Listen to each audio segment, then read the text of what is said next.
kati njagala ka video kali mukansale mukampere muganda ndo bayita Dax Cartel.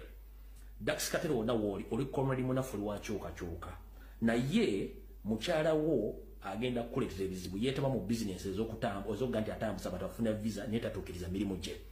kati lwa tuvuddeyo kumwogera ku ensonga nti tetujja kukkiriza ate kubba comrade waffe ayagala enkyukakyuka ate mukyala wagezeeko omubba okutwala ensimbi ze kati nkulu Dax Cartel nga nenda bugisimufungize nkusaba otegeeze mukyala wo Momo 19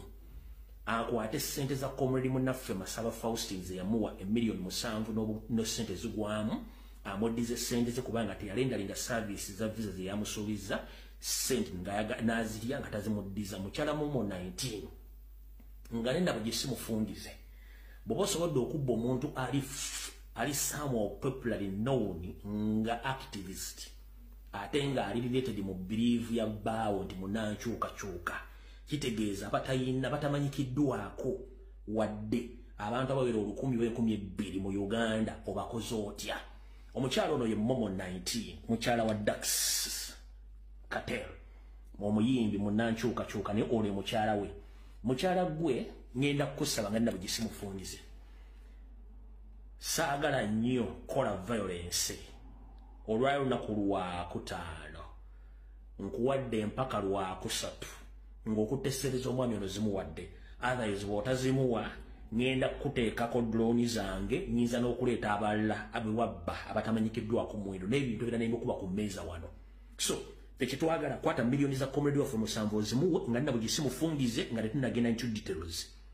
omanyi kyensobola okukola na buli kimu okimanyi kyensobola okukola so bawo is none of your business naye abantu bamutuukiridde abeeko kyayogera omanyi abasajja muyina engeri gyemufugamu muyina engeri abakazi muyina engeri gyemufugamu abasajja ne mbateeka mu bujiya nga tasobola kuvaayo kwogera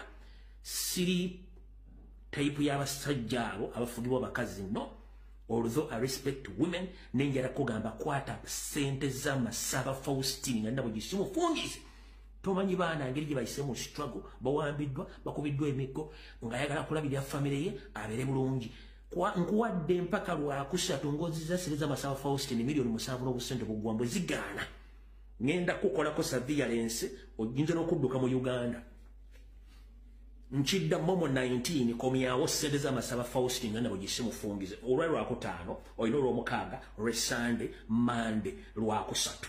enamba yange eri public emanyikiddwa sikeeka namba buli ekijja kyonna nkiddamu